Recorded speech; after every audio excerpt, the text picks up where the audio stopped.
Good morning everyone. How are you? Hope you all are fine. Today we will read our English grammar book. So open your English grammar book and page number 30. আজকে আমরা একটা নতুন chapter শুরু করব। দেখো page chapter number 9. One and more than one মানে একটা এবং একটার চেয়ে বেশি। অর্থাৎ একটা বোঝালে কি হয় আর একের চেয়ে বেশি বোঝালে সেই একই জিনিসের কি হয়।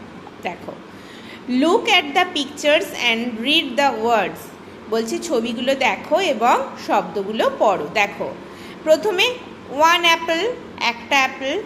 যখনই দেখো টু অ্যাপেল হয়ে যাচ্ছে, দুটো আপেল হয়ে যাচ্ছে, তখনই অ্যাপেলের সাথে একটা এস যোগ হচ্ছে, টু অ্যাপেলস হয়ে যাচ্ছে।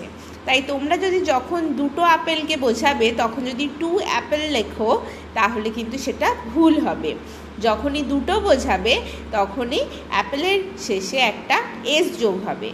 ঠিক সেমভাবে দেখো, one kite, three kites, one book, two books, one pen, four pens, one cat, three cats, one dog, two dogs, one bat, four bats, one pencil, five pencils, one girl, two girls, one boy, three boys। তাহলে প্রত্যেকটাই দেখছো যখন একটা করে বোঝাচ্ছে তখন সেই শব্দের শুধু নর্মাল মানেটাই বোঝাচ্ছে।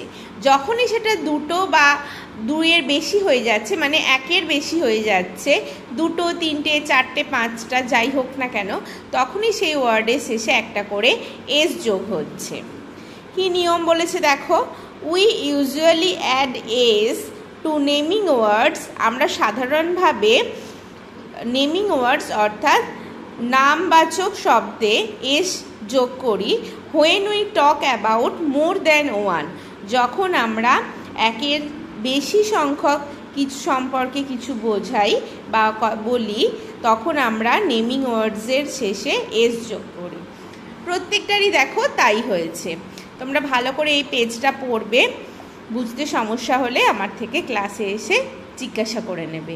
সকলে ভালো থাকবে, বাই।